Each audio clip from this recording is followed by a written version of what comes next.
Thank you very much, everybody. And I've been briefed on the Florida State University, Tallahassee active shooting. I guess it's an active shooting. Fully briefed as to where we are right now. It's a shame. It's a horrible thing. Horrible that things like this take place. And we'll have more to say about it later. In the meantime, it's an honor to have the Prime Minister of Italy with us, Prime Minister Meloni, who's doing a fantastic job. I would say that she has taken Europe by storm and highly respected. Everybody loves her and respects her, and I can't say that about many people. And she's become a friend, and we really have a great relationship between Italy and ourselves. And we talked about trade. We talked about many, many things during our luncheon, and she'll be saying a few words, but she's a very special person, and it's nice to have you with us. Thank you very much. Thank you very much, Mr. President. Thank you for your warm welcome. Thank you for this occasion, which is a you know, today is April 17, and April 17 marks the anniversary of the agreement that allowed Cristoforo Colombo to make his trip. And I say to remember how ancient are our ties, but also to remind that we both share another fight, which is the fight against the woke and ADI ideology that would like to erase our history. And as I know that we share lots of things on tackling illegal migration, on fighting against synthetic drugs. You know, Italy has been one of the nations that made a plan against fentanyl, for example. But we have been talking about many bilateral topics and things that we can do together, about defense, about economic, about economy, about space, about energy.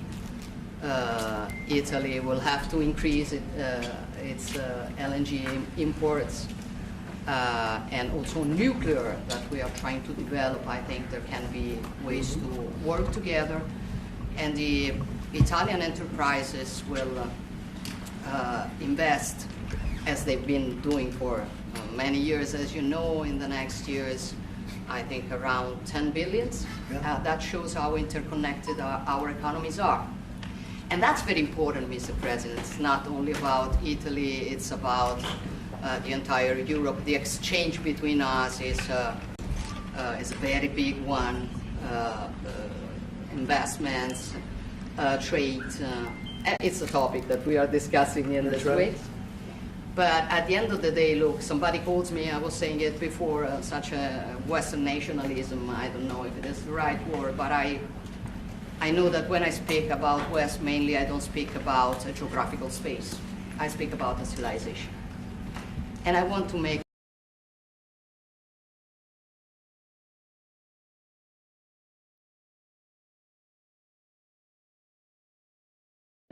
try to sit for having accepted an invitation to pay an official visit to Rome in the near future, and consider the possibility in that occasion to meet also with Europe. The goal for me is to make the West great again. Okay? And I think we can do it together. We can. We will keep on work on that. I'm going to close. I want to say only, I'm proud of sitting here as Prime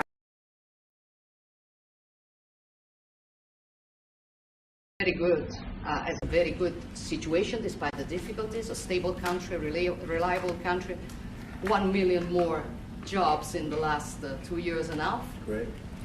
Inflation is going down, so you forgive me if I promote a bit my country, but you're a businessman and you understand me.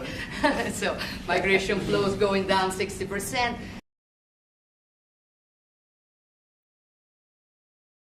Ukraine. I will close. Together we've been defending the freedom of Ukraine. Together we can build a just and lasting peace. We support your efforts, Donald. Good.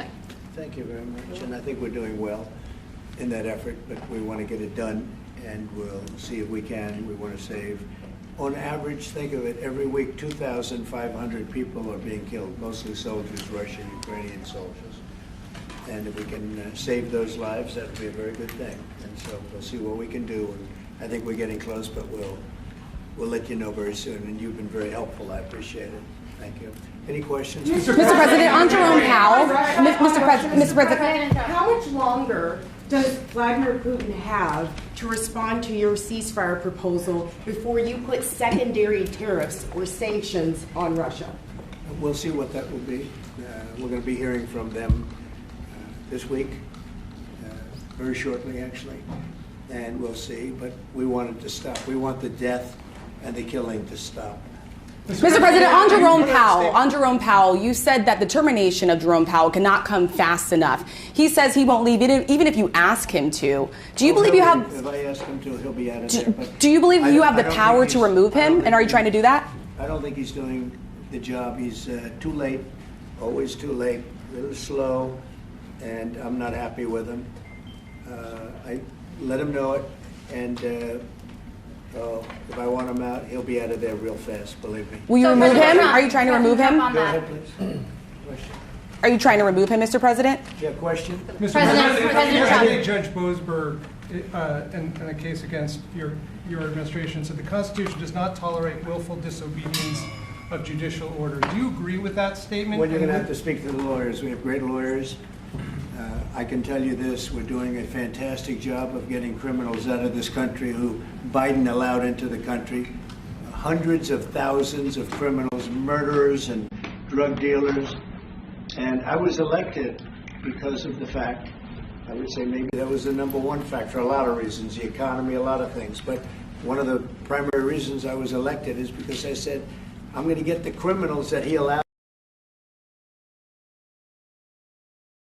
I'm going to get them out, and I got a lot of votes, record-setting numbers of votes, as you know. We won everything. The popular vote, all 7 swing states, we won everything, and that's what the public wanted, and that's what I'm doing. But you'll have to speak to the lawyers because it's up to them. Mr. President, what do you think of the proposal from France and UK of a peace mission in Ukraine with soldiers, and do you think that Italy should take part into it? Well, I think Italy will have to make that determination, but peace missions are always good with me. I'm okay with peace missions. Yes, please. Mr. President, have you discussed, what areas of cooperation have you discussed with the Prime Minister vis-a-vis Italy and the United States and Europe and the United States? And on China? We discussed it very briefly. No, we're doing very well with negotiations, I think, with all countries. Do you have a timing? And Scott could tell you a little bit, but we are doing very well. We have a lot of countries that want to make a deal. Frankly, they want to make deals more than I do. Go ahead, Scott. Would you say something? Yeah, we've got a process in place. We're working on the big 15 economies first. We had a fantastic meeting with Japan yesterday. I believe there have been calls with the EU already.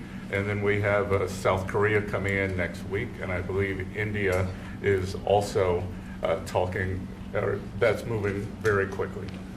Mr. President. On Ukraine, sir, President Zelensky has said he has evidence that China is supplying weaponry or ammunition to Russia. Do you have any evidence along those lines? And also, he said we could see a minerals deal signed this week. Is that? Well, we have a minerals deal, which I guess is going to be signed on Thursday, Scott, next Thursday, soon.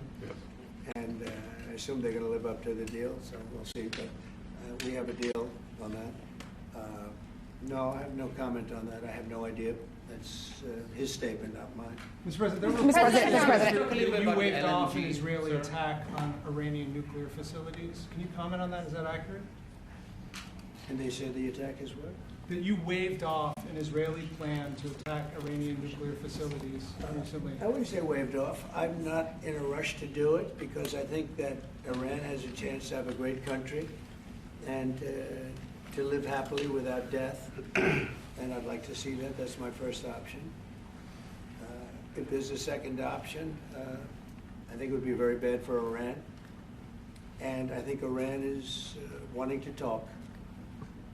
I hope they're wanting to talk. It's going to be very good for them if they do, and I'd like to see Iran thrive in the future, do fantastically well. I know the Iranian people, they're incredible people. always have been very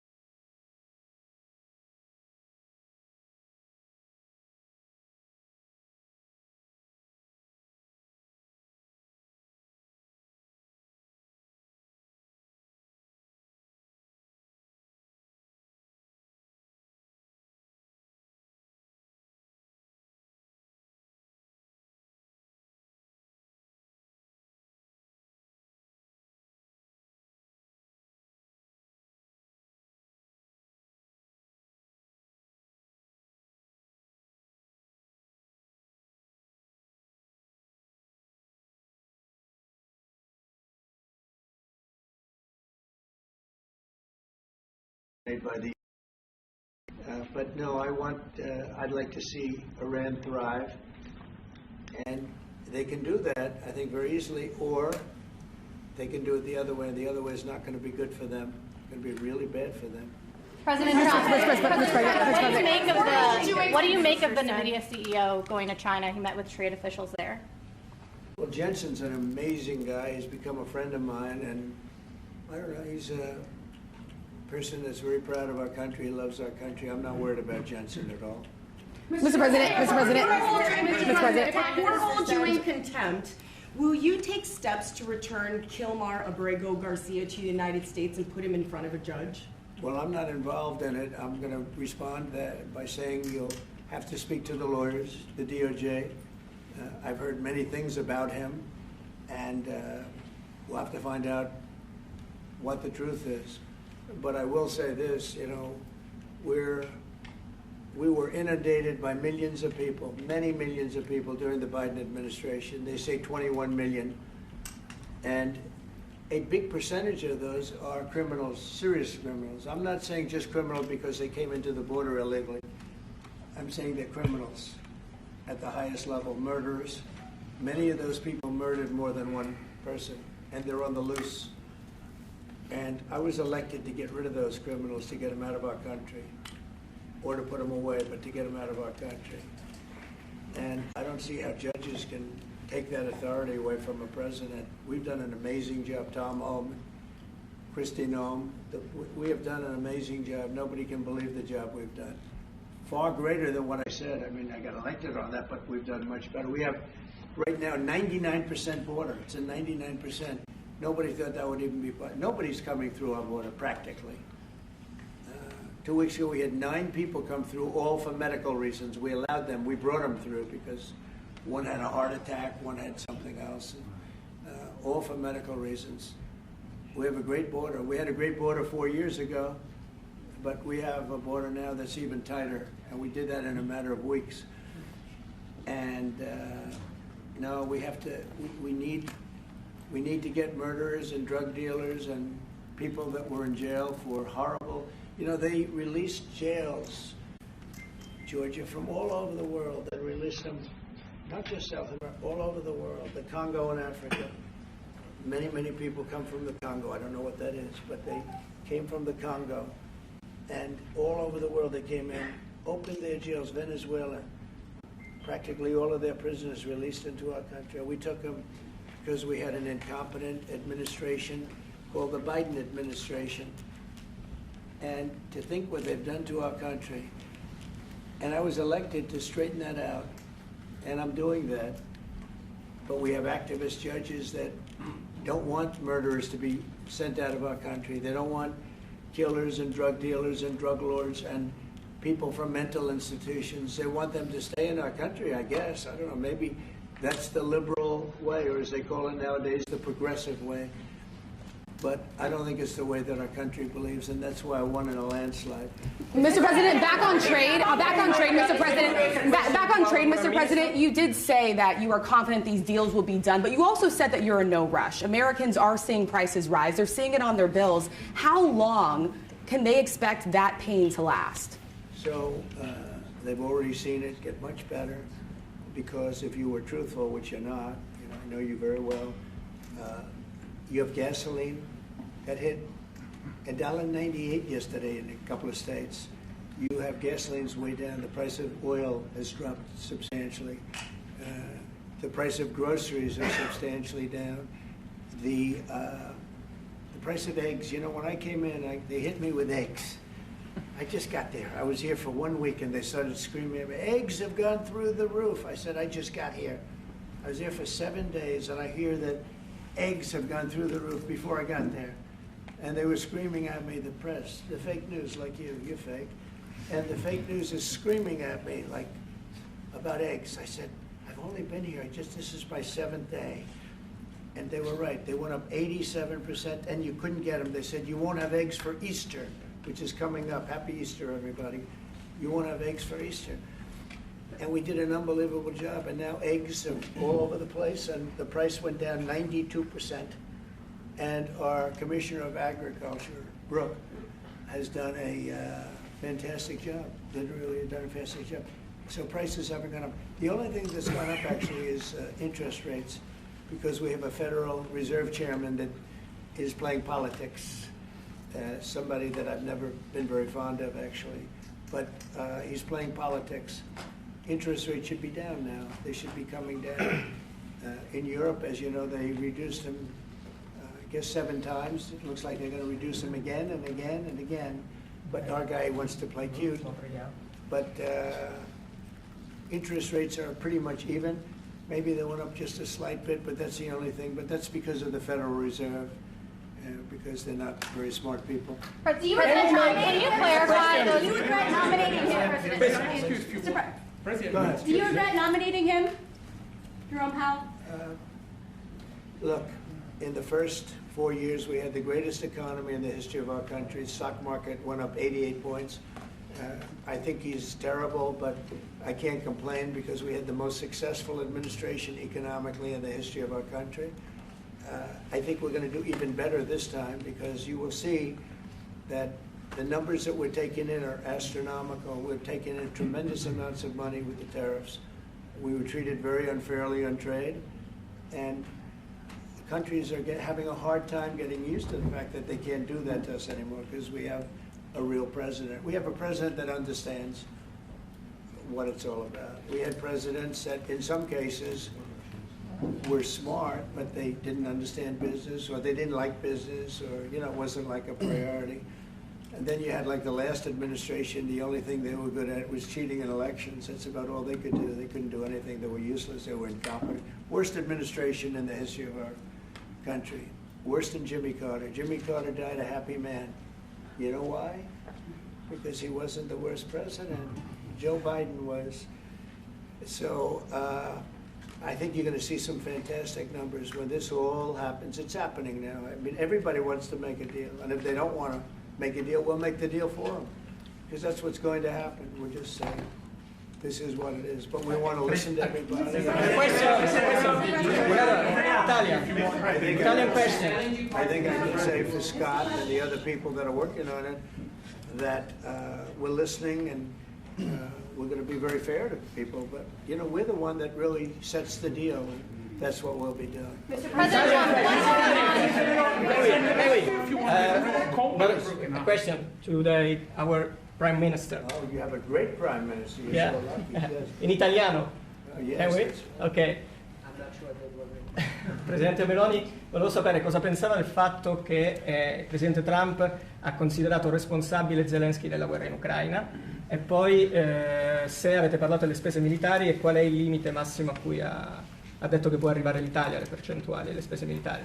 Abbiamo parlato dei limiti massimi a cui può arrivare l'Italia, abbiamo parlato del fatto che l'Italia sta mantenendo i suoi impegni perché arriverà al prossimo vertice della NATO con il 2% che era già previsto, che è stato sottoscritto dai governi precedenti, perché siamo una nazione seria, ma non abbiamo parlato poi di quanto vada aumentata questa percentuale, anche se siamo ovviamente consapevoli che il tema della difesa sia un tema particolarmente importante di questo tempo. Per quello che riguarda la guerra in Ucraina, lei sa come la penso che ci sia chiaramente ci sia stata un'invasione e che l'invasore da quel punto di vista fosse Putin e la Russia, ma non è questo che oggi quello che rivela il fatto che insieme vogliamo lavorare, stiamo lavorando per cercare di arrivare in Ucraina a una pace che possa essere giusta e duratura. Penso che questi siano gli sforzi sui quali condividiamo il nostro lavoro, abbiamo condiviso anche oggi il nostro lavoro.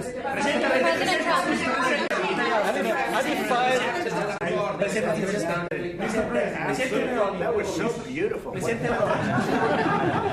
you say, please? It was beautifully presented. Presidente Meloni, avete discusso di Cina? Avete discusso di Cina della possibilità anche in Europa? Have some respect, please. Thank you. Avete discusso di No, Cina? wait. I want to hear what you said. Vuole capire cosa ho detto. Go ahead. Prime Minister Meloni was asked what she thinks about the fact that President Trump holds Zelensky responsible for the war in Ukraine. And Prime Minister Meloni answered, well,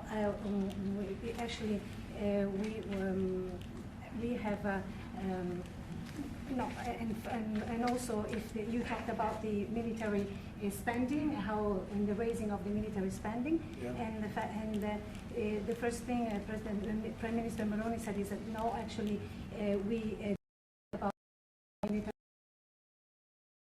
It's a commitment with 2%, and then we will see, because we are absolutely aware of the fact that it is very important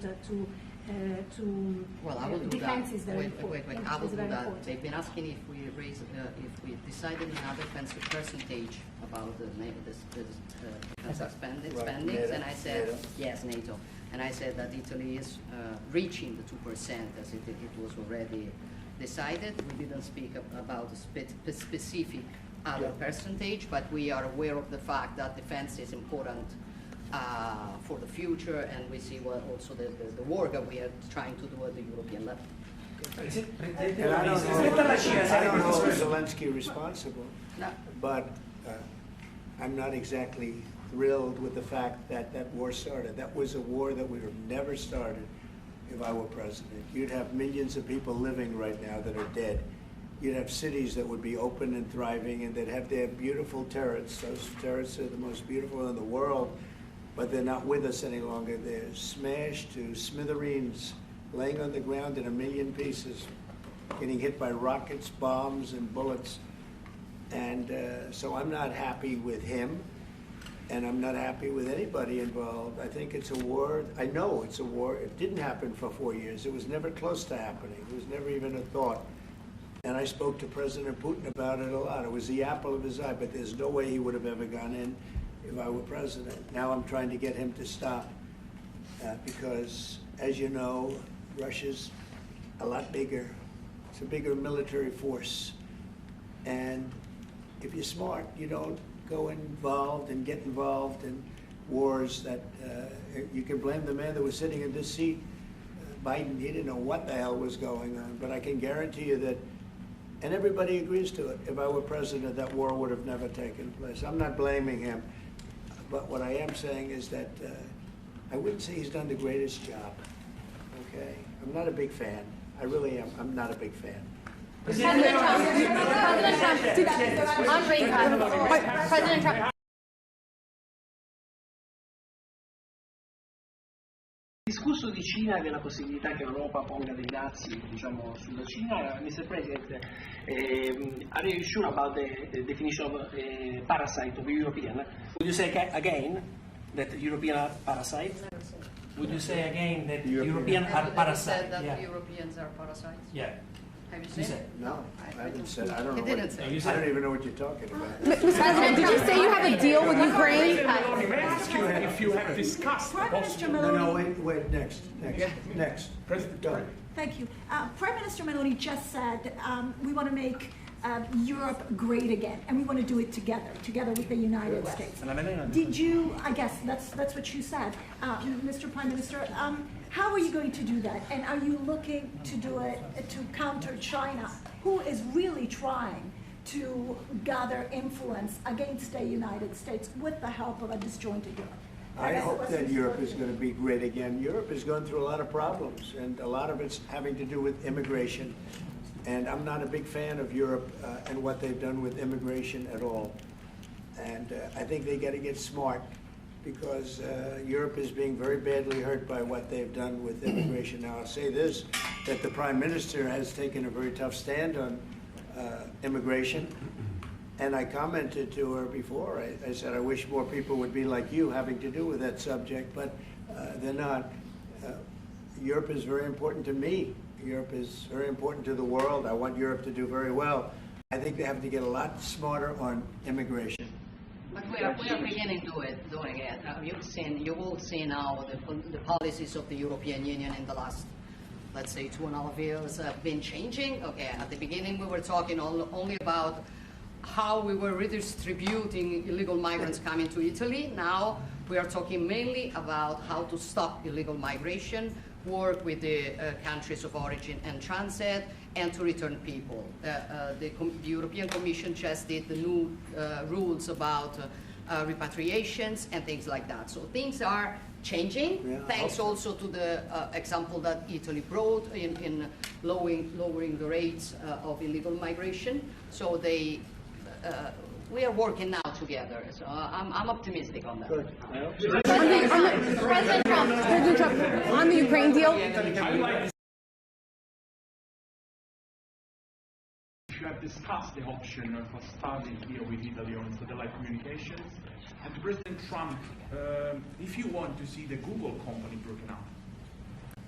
The Google what? The Google company. What about the Google business? I want to see it broken up, separated. Go ahead, please. Oh, well, we didn't discuss about Starlink. We've been discussing about defense space. We will work together also in the Mars missions. So there are big things to do together, but we didn't discuss. On Ukraine, Mr. President, can you just clarify on Ukraine? On Ukraine, in your conversation, changed your mind potentially about tariffs and what you plan to do going forward? Was there anything the Prime Minister said to you that changed your perspective on this? Tariffs are making us rich. We were losing a lot of money under Biden, trillions on trade, and now that whole tide has turned. We're making a lot of money. We're taking in a lot of money. Don't forget, we're taking in 25% on cars, 25% on steel, 25% on aluminum, 10% baseline. We put penalties on China for sending us fentanyl. We put penalties on Mexico and Canada, 20%. Allowing fentanyl and allowing the borders to be weak. No, we're taking in billions and billions of dollars while I sit here and talk to you. And we didn't take in anything before other than the tariffs that I put on previous to Biden, which were the tariffs I put on China, where we took in, up until this point, probably $700 billion. They were Trump tariffs. He tried to weaken them. He did everything he could. You know, he got paid money by China, right? The family got paid money. And so I don't know, maybe that was the reason or maybe it wasn't, but he tried to weaken them, but he couldn't because there was so much money that his budgets, you know, they couldn't stand not doing it.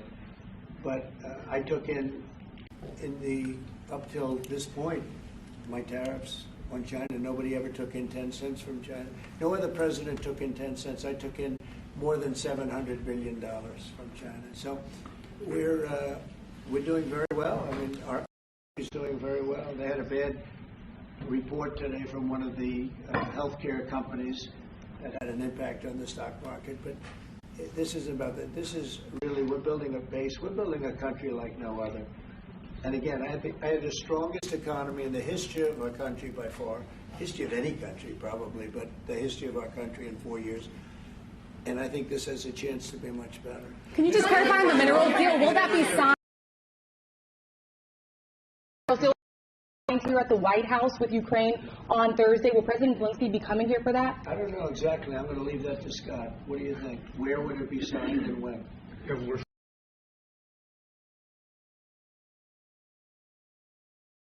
In that, it's substantially of what we do.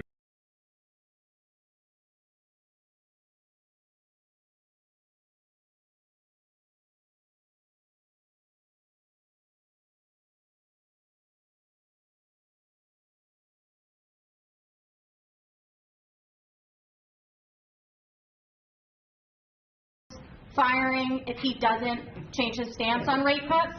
Or is that on the table, or is it out the Well, I think he should do the rate cuts, because I think if it's an advantage to you, it plays right into their hands. So I think he should do the rate cuts. We don't have really inflation now. I just said the major things are going down. Oil is great. Oil is way ahead of schedule, and that's because of our policies. But oil is down into the $60, $65 range now per barrel. And I told you, in certain states we have less than $2 for gasoline. And food is down.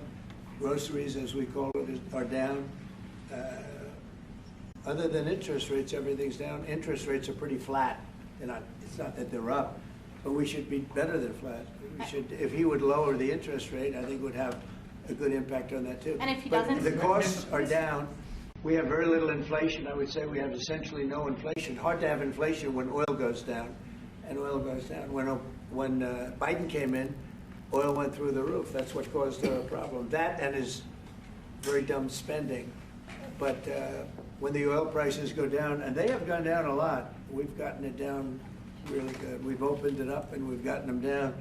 And that means that people driving cars are going to be paying $2 and $2.50 instead of $4.50. And you know, even at the end, and they tried just for the purpose of the election to get it down, but they had really lost that sucker. That was really, it was not good.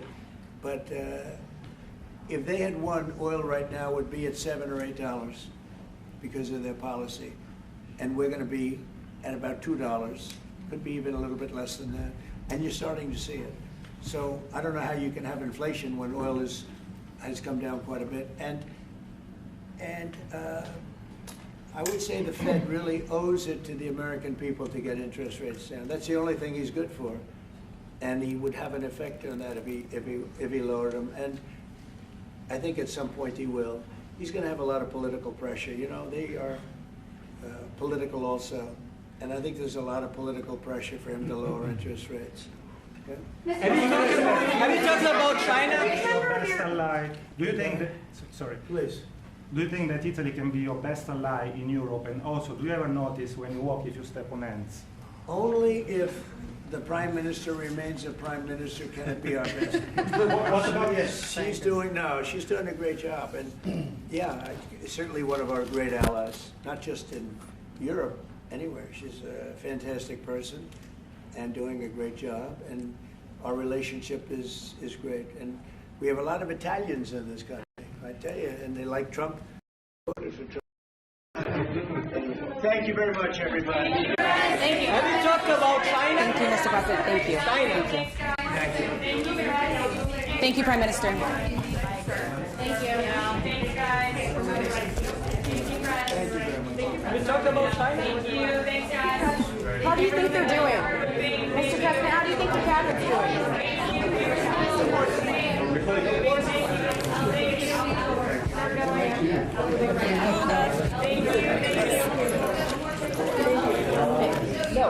Thank you. Thanks, guys. Thank you. Thank you. Hi, Carolyn. Hi.